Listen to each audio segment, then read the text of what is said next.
É isso aí, Babi. Ó, deixa eu falar aqui pra vocês. Desistir jamais. Começou, meu filho? Vai até o final, porque Deus vai contigo, vai te ajudar, vai te sustentar e você vai alcançar o seu objetivo. Bom, estou aqui recebendo com muito prazer Patrícia Pessoa, psicopedagoga, que ela vai falar um pouquinho pra gente acerca da dificuldade de aprendizagem que as crianças têm tido nas escolas. Você que está com um filho que está aí com uma dificuldade tremenda de aprender a matéria, a escola, nada melhor que a gente perguntar a própria especialista aqui nessa tarde. Boa tarde, Patrícia, tudo bem? É um prazer. Ai, que abraço gostoso! Prazer enorme estar aqui com você, conhecer você pessoalmente. Muito obrigada pelo convite. Eu que agradeço o carinho. E, Patrícia, é muito interessante nós podemos aqui te receber no nosso programa para você poder falar um pouquinho para a gente acerca desse tema bem pertinente, que é a aprendizagem. Como se fala de aprendizagem, ainda mais quando vem de crianças e adolescentes na sala de aula, tem sido complicado. Sim. E muitas... nada melhor que você, como especialista, para poder nos ensinar, nos orientar, porque muitas crianças estão com dificuldade mesmo, não é isso? Sim. Antes de falar de dificuldades de aprendizagem, a gente precisa falar sobre o que é, de fato, a aprendizagem. Como eu aprendo? Eu aprendo quando eu entendo aquele conteúdo de uma maneira a não esquecer dele. Porque às vezes as pessoas falam assim, olha, a criança aprendeu, mas no dia seguinte ela se esqueceu daquele conteúdo. Isso não acontece. Quando alguém aprende alguma coisa, ela apreende aquilo e fica interno, então ela não se esquece mais. E aí, a partir do momento que ela não consegue aprender aquele conteúdo, quando o professor não dá conta daquilo, a criança ou a família precisa buscar um especialista, uma ajuda para entender quais são as demandas de dificuldades, quais são os transtornos, o que acarreta aquela dificuldade da criança. Bom, se naquela época, na minha época, calma que eu não tenho muito tempo de idade não vou nem revelar, mas todos aqui sabem, quando naquela época que a gente já tinha uma dificuldade, não vou dizer muita, né, Patrícia, de aprendizagem, já era complicado, ainda mais agora com a tecnologia mais avançada ainda. Quais são os sinais, onde o professor e os próprios pais observam no filho e no aluno os sinais daquele alerta assim, da dificuldade de aprendizagem? Quando a criança começa a chorar muito para ir para a escola, por exemplo, a gente precisa ficar preocupado se tem algum motivo, se ela não está conseguindo aprender. Quando passa, por exemplo, do segundo, terceiro ano, ela não está alfabetizada ainda. Quando a criança troca as letras. Então, assim, são vários os recursos que a gente tem e os pais podem ir percebendo também na coordenação motora fina, ou seja, a criança não consegue segurar o lápis direito, não consegue segurar a caneta, tem dificuldades com os amigos, em se socializar. Então, assim, são várias dificuldades de aprendizagem que acarreta também a parte emocional da criança. Não é só a dificuldade da leitura ou da escrita, também acarreta todo o conceito emocional, porque nós somos um ser integral. Então, se a gente está com dificuldade na casa, na família, em algum ambiente, a gente também não consegue aprender e aí também acarreta toda a parte emocional da criança. E Patrícia, sempre tem um início de tudo.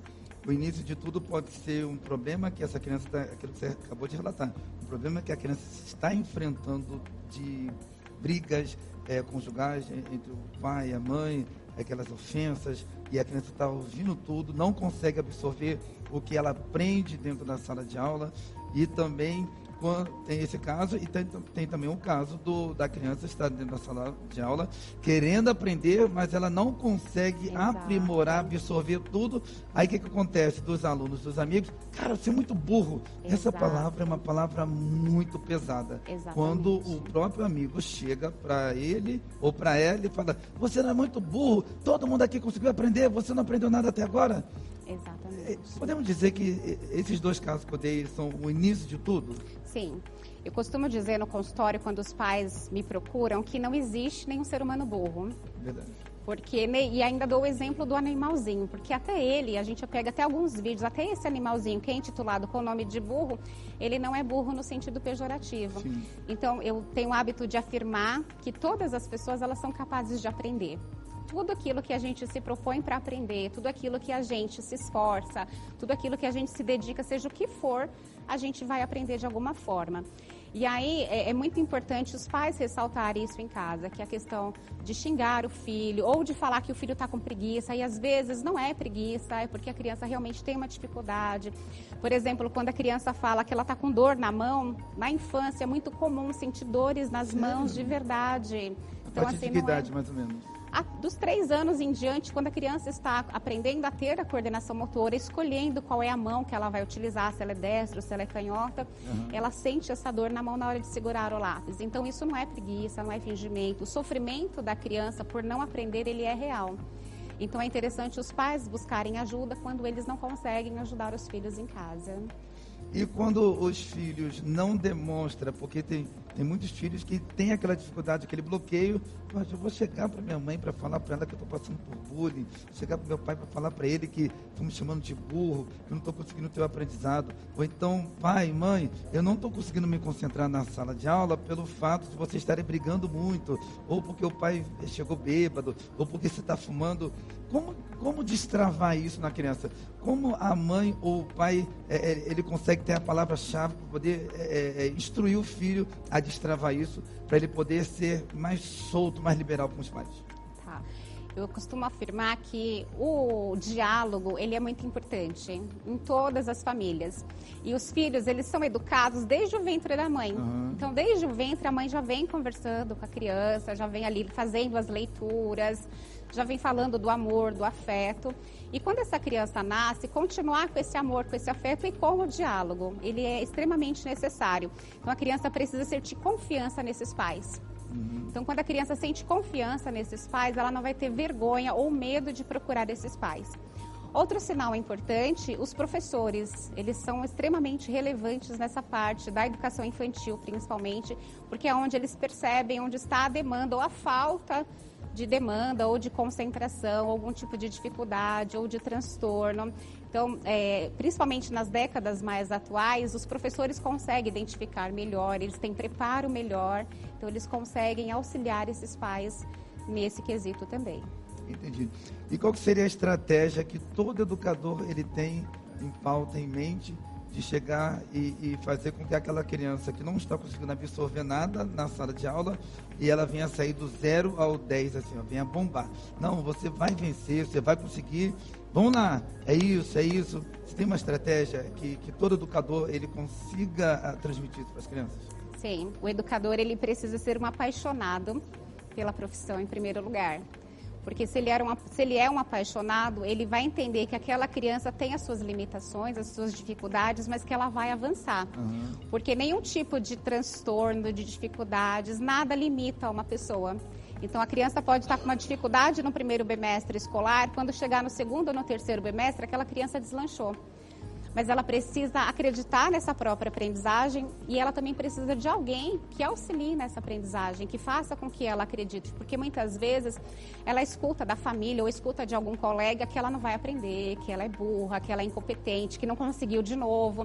E tudo isso vai infiltrando na cabeça da criança. Então é importante ter pessoas que nos ajude nesse processo de otimismo, de aprendizagem. Isso acontece com a gente também. Nós precisamos de pessoas que estejam do nosso lado e que nos ajude, que nos coloque para frente o tempo todo. Eu imagino, Patrícia, você nessa função de psicopedagoga, né, é uma responsabilidade muito grande na área que você exerce. Aí eu vejo o seguinte, que muitas das vezes o próprio professor, o instrutor que está ali ensinando a criança, ele chega para a criança e ela fala assim: olha, você tem idade para ser meu filho, meu neto, meu sobrinho. E além deles terem o prazer de ensinar as crianças, eles também pegam aquela criança como se fosse filho dele. Entendeu? Poxa, se eu tenho o prazer de ensinar para o meu filho, eu também vou ter o prazer de poder instruir, vou abraçar a causa dessa criança, mediante a dificuldade que ela está enfrentando. Como que, mediante a tecnologia está bem avançada, que nós temos visto aí que está muito avançada, muitas pessoas, muitas crianças, muito ligadas a jogos. O que a educação, perante ao que você tem tido de experiência, tem para proporcionar para essas crianças que estão com dificuldade no aprendizado? A tecnologia, ela ajuda muito nesse processo de alfabetização, ajuda muito no processo de ensinar as crianças e de inseri-las no meio da aprendizagem. Mas eu costumo dizer que tem que ter um limite também com as telas, porque ela em demasiado também prejudica. Então, eu falo para os pais, olha, precisa ter 1 hora só de tela por dia, seja ela qual for, internet, seja televisão, a criança precisa de uma rotina. Principalmente em idade escolar, ela tem que saber quais são os horários que ela vai tomar um banho, por exemplo, porque tudo isso faz parte da aprendizagem, qual é o horário do café da manhã, o horário de descanso. Então, as tecnologias, elas auxiliam bastante, mas elas também tendem a atrapalhar quando a gente não sabe como utilizar, como colocar regras. E as crianças, elas precisam bastante de regras. E a tecnologia ajuda também no processo de leitura. Eu fiz a minha pesquisa de mestrado e doutorado voltada também para essa área. Que legal. E eu descobri que as pessoas gostam de ler, mas às vezes elas pegam leituras limitadas da internet, resumos, e isso não ensina a pessoa a pensar. Então é muito importante que as pessoas aprendam a pensar. E a educação, ela está aí para a gente aprender a pensar, aprender a raciocinar. A gente tem um termo na psicopedagogia que chama autonomia de pensamento e autonomia de vida. O que seria isso? Eu pensar por mim mesma. Então, eu descubro aquilo que eu realmente gosto, e se eu gosto, porque eu gosto de verdade, ou porque o meu amigo gosta, ou porque o meu pai gosta. Então, toda a aprendizagem, ela está voltada para a nossa autonomia de pensamento, para a nossa autonomia de vida, para que a gente seja um ser que não seja levado por qualquer vento, né? Por qualquer pessoa que queira nos enganar. É verdade. E como você fala acerca de pensamento, que as pessoas precisam pensar, muitas pessoas estão deixando mesmo, descartando os livros. Exato. E indo mesmo lá para a internet e buscando texto na internet. Então, no caso, a pessoa tem que deixar um pouco de lado a internet, as leituras da internet, e ir mesmo pegar o livro, vamos lá, folhear. É isso que você está querendo dizer? Isso, não só o livro em si, mas a obra completa, porque hoje em dia já se tem obras completas na internet, as pessoas já conseguem ler, estudar, fazer jogos de leituras pela internet. O que a gente critica muitas vezes é a leitura pronta, é o raciocínio pronto, que não ensina as pessoas a pensarem de verdade. Entendi. Bom, Patrícia, você trouxe aqui uns jogos, gostaria... Isso aqui é o quê? Um pandeiro. Um pandeirinho. Criança de Jesus tem energia para... E criança tem energia, não tem, Patrícia? Bastante. Vamos lá, o que você vai mostrar aqui pra gente? Bom, aqui são dicas práticas, são liguinhas de cabelo, elastiquinho, que a gente compra em qualquer lojinha. Também é seu? Também. Tudo, eu quero que você fale tudo pra gente. Tá bom. Para poder, tudo esses objetos que você trouxe é para poder fazer a criança pensar, a criança ter um bom concentração, foco. Exatamente. Ah, que legal. E são coisas que os pais, alguns modelos de coisas que os pais podem fazer em casa. Então aqui são tampinhas de produtos de limpeza, às vezes até de refrigerante que os pais têm em casa. Eu trabalho dessa forma no consultório para ajudar na concentração e na memorização. Então eu sempre pego o instrumento, tem vários lá. Esse é um dos que a gente usa, então eu coloco enfileirados ou peço para a criança enfileirar numa ordem em que ela possa balançar o instrumento na ordem que estão as tampinhas. E vai fazer a contagem, então isso ajuda na concentração, na memorização, na contagem. Depois eu trabalho quais são os números, como ela pode desenhar os números ou colocar as letras em cima. Então tem várias maneiras aí de concentração. Então eu vou fazer uma demonstração para vocês. 1, 2, 3, 1, 2, 3, 1, 1, 1, 2, 3, 1, 2, 3, 1. E assim, são várias tampinhas que a gente coloca na mesa e a gente vai fazendo várias concentrações e vai trabalhando diversas formas de memória. E aí a criança tem que se lembrar qual foi o primeiro que a gente fez, qual foi o último, e assim a gente vai trabalhando a concentração dela. E não tem nem como a criança ficar desfocada, porque ela vai ter que prestar atenção desde o comecinho até o final, porque, entre aspas, como se fosse uma competição. Outras crianças estivessem fazendo a mesma coisa, né? Exatamente. No caso da criança no consultório, ela faz a competição comigo, porque a consulta é individual. Mas dá para fazer com os irmãos, com os amigos, na sala de aula, tem diversas maneiras. Que legal! Então isso aqui já foi, né? Não é isso? Sim. Vou botar aqui do lado. O que você for mostrando, a gente vai meio que eliminando aqui, ó. Isso aqui já foi. E esse barbante? É um barbante. Barbante. É um pedaço de barbante. Esse aqui a gente trabalha a coordenação motora fina. Por quê? No início da alfabetização ou no início da infância, a criança tem muita dificuldade de segurar um lápis, de segurar uma caneta, de manusear os objetos, de comer com a colher, com o garfo. Então, o simples fato dela colocar esse elastiquinho aqui ajuda na concentração. E aí, o que eu peço para elas? Colocarem cores diferentes. Diferente uma da outra. Uma da outra. Por quê? Porque isso ajuda a entender se ela reconhece cores, se ela reconhece a concentração, se ela consegue fazer, de fato, a atividade, se ela entende os comandos daquilo que eu estou falando. Porque muitas vezes a criança chega no consultório, ela não consegue nem entender o que você está falando para ela, verbalizar o que você está falando, Sério? não conseguem. E costuma-se ser criança de quantos anos, mais ou menos? A partir dos 3 anos. A partir dos 3 anos. Isso. Olha aqui, ó. Nós temos uma liguinha. Não, nós temos aqui um barbante. Ó. Deixa eu descer aqui, ó. Com várias liguinhas. É verde? Isso, verdes diferentes. São verdes diferentes. Tem 2 verdes, um rosa e um... Amarelo. É o quê? Amarelo? É, meio amarelado. É amarelado aqui, ó. Uma liguinha.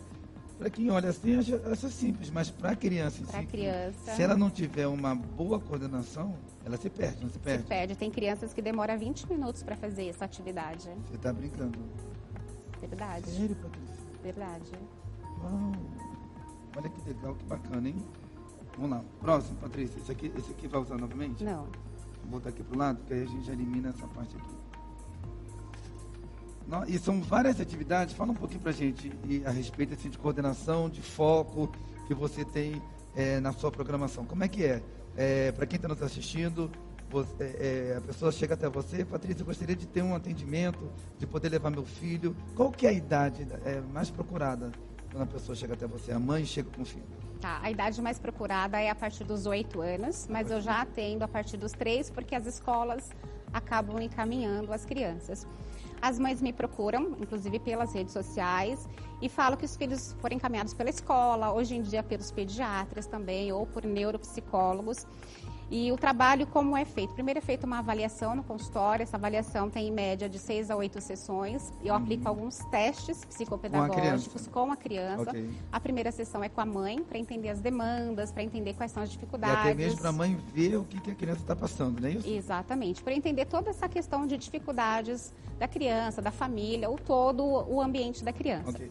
A partir disso é feito várias sessões de testes mesmo com a criança. Então são testes com desenhos, com jogos, de memorização, vários testes.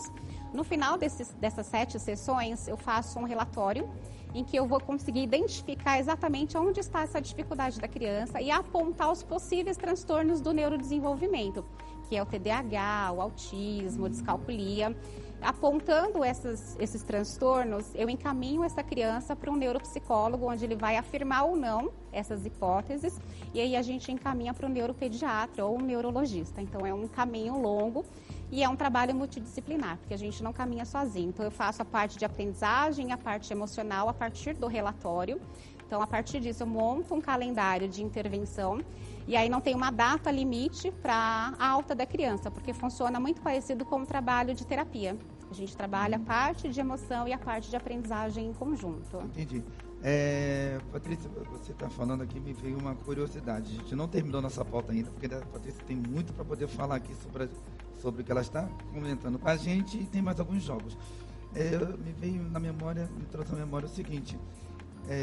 quando a mãe, por mais que a mãe venha avistar na vida do seu filho uma debilidade, uma dificuldade, a mãe já tem que automaticamente já pegar o filho dela e já buscar um socorro, não sei se eu posso falar essa palavra, uma ajuda e a procurá-la, ou perguntar do educador o porquê que o filho dele ou dela está passando por essa necessidade, porque tem muitas mães que deixam passar e acham que foi só naquele momento. Né, mais ou menos isso? Que a mãe fala, não, meu filho só teve essa dificuldade, não quer dizer que ele não esteja em outras matérias. Mas como que a mãe avistou o problema, ela já tem que procurar? Fala um pouquinho pra gente, até para quem está assistindo agora. Sim, quanto mais rápido os pais procurarem ajuda é importante, mas infelizmente os pais muitas vezes têm a parte da negação. Me veio isso na mente, você estava falando, eu falei assim, eu vou pedir licença, Patrícia, e vou fazer esse questionamento. Me veio isso na mente. Você estava comentando, eu falei assim, eu acho Sim. que os pais deixam um pouco a desejar, acham que não tem nada a ver. Tem muito esse caso? Tem bastante. Que não tem nada a ver, foi só naquele momento, mas só que não sabe o pai e a mãe que já estava sendo gerado um problema, que desse problema pode vir um problema sério. Exato. Você tem algum caso que você possa relatar para todos nós aqui, que daquele pai, daquela mãe que descuidou, não cuidou e virou o quê desse filho? Fala pra gente. Eu atendo várias crianças que tiveram diagnóstico tardio, exatamente por essa Sério? negação da família. E aqui a gente pode abrir um parêntese de não acusar ou não julgar a família, porque quando a mãe está lá gerando o filho, ela quer um filho perfeito, saudável. E aí, se de repente esse filho tão sonhado não veio desse jeito, vem essa parte da negação. Por que comigo? E aí vem todas essas questões também da sociedade, dos preconceitos, então é muito difícil para essa família também buscar ajuda. Eu atendo uma criança de 11 anos que teve o diagnóstico de autismo agora, recentemente. E uma das questões que eu posicionei a mãe foi porque ela era uma criança que tinha uma certa apatia, que não reconhecia sentimentos. Ela tem dificuldades para questões de banho, está no 5º ano e não é alfabetizada. Mas tem essa questão, a família demora para procurar ajuda, demora para entender, demora para o convênio liberar, tem uma série de coisas que socialmente falando também é um desafio para a família. Mas quando a criança recebe aí também um diagnóstico já na primeira infância, é muito mais fácil de ajudar dessa criança a ter um desenvolvimento mais saudável, mais dentro daquela normalidade para ela. Por exemplo, eu atendo crianças de 4 anos que já têm o autismo, que já foi diagnosticado lá aos 2, 3 anos e consegue ter um desenvolvimento melhor. Então, quanto mais rápido essa criança, essa família procurar ajuda, mais rápido essa criança vai ter o seu desenvolvimento integral. Vamos tirar isso da cabeça, a pessoa vem achar que não, é o tal, não tem nada a ver. Não, isso aqui é bobeirinha. Ah, minha filha está mal-humorada, como você já disse no começo da pauta. Não, ela está com preguiça. Tira isso da tua cabeça, não é preguiça, não é nada mal-humorada, não. Vamos botar nossa consciência para funcionar e fazer com que os nossos filhos venham ser filhos sadios, saudáveis e vamos buscar ajuda sim. A criança só não está conseguindo se expressar que nem a gente se expressa, né, em clamar e pedir socorro. Mas vamos em busca de um terapeuta para que essa pessoa possa socorrê-la enquanto há tempo. Viu que a doutora acabou de falar, relatar, que pegou uma criança com autismo com aos 4 anos e conseguiu dar jeito e solução para a criança, não foi, doutora? Isso, desenvolve, né? Porque, na verdade, assim, os transtornos do neurodesenvolvimento, eles não são considerados doenças, são questões do cérebro. Então, a criança consegue se desenvolver e ter o máximo de autonomia possível na vida dela. Entendi. Vamos lá, mais uma brincadeirinha, vamos lá? Aqui são jogos quebra-cabeça, tem vários aqui. Eu montei alguns aqui pra gente ver. Esses jogos... Deixa eu só tentar mostrar um aqui, professor, a tela, como é que ficou? Sol. Depois dá pra mostrar? Dá pra ver? Pra onde que eu mostro aqui? Vai mostrar... então tá bom. Pode pôr aqui? Bota aqui mesmo, gente? Aí ele vai mostrar aqui assim, ó. Vou deixar um do lado do outro, Patrícia, aqui, ó. Isso. Aqui, ó.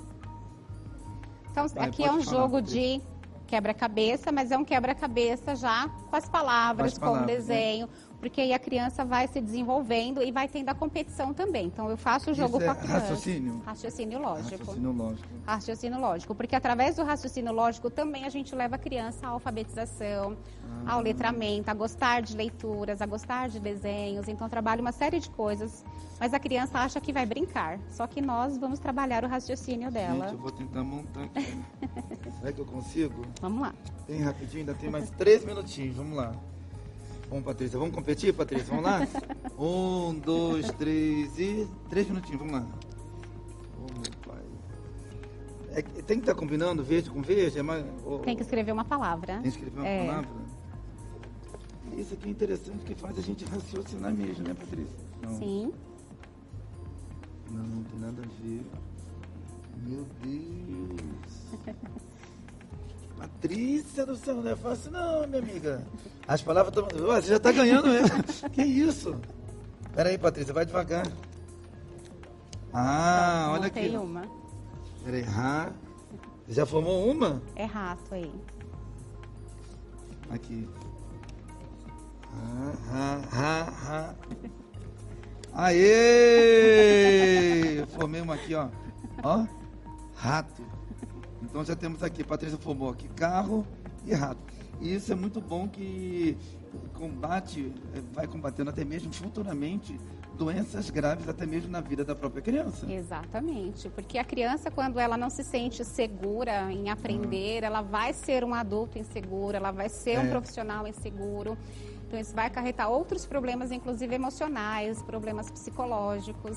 Então, é muito mais sério do que as pessoas realmente imaginam. Não é uma simples dificuldade de leitura e escrita, porque às vezes os pais procuram por conta das dificuldades de leitura e escrita, e as dificuldades às vezes são muito maiores que isso. Finalizando agora, Patrícia, fizemos aqui algo relacionado a foco, raciocínio. Você também faz algo voltado para fala? Para desbravar, desprender a fala da criança? Essa parte da fala é mais com a fono, mas eu trabalho a questão mesmo do som da letra, do som da palavra. Mas é mais focado com a fono mesmo. Com a fono. Isso. Mas aí você também tem contato, você pode estar orientando, né? Sim, eu trabalho com uma equipe multidisciplinar também. Perfeito. Patrícia, que delícia, que maravilha poder te receber aqui e poder ajudar pais, muitos pais nesse exato momento, relacionado ao filho que está com dificuldade de aprendizagem. Eu quero pedir com todo carinho que você deixe contatos, redes sociais, onde você atende, para que esse pai e mãe possam estar te procurando. Tá ótimo. Eu agradeço o convite, agradeço a todos. Eu atendo no Espaço da Vila, no Cowork do Espaço da Vila, na Viliara. Meu telefone é 11 96257 4144 e a rede social Instagram é psicopedagoga _Patrícia Pessoa. Ótima, maravilhosa essa psicopedagoga que nos deu uma aula e vai ajudar o teu filho que está com dificuldade. Aliás, que estava com dificuldade de aprendizagem. Exato. Patrícia vai te ajudar, tá bom? Okay. Patrícia, muito obrigado mais uma vez. Esse abraço gostoso. Muito obrigada. Tá bom? Obrigada, foi um Fica prazer. Aqui pra gente conversar mais um pouquinho, Tá bom? Bom, nós vamos para os intervalos comerciais. Prometo para vocês que é bem rapidinho. Não esqueça não. Permanece aqui com a gente.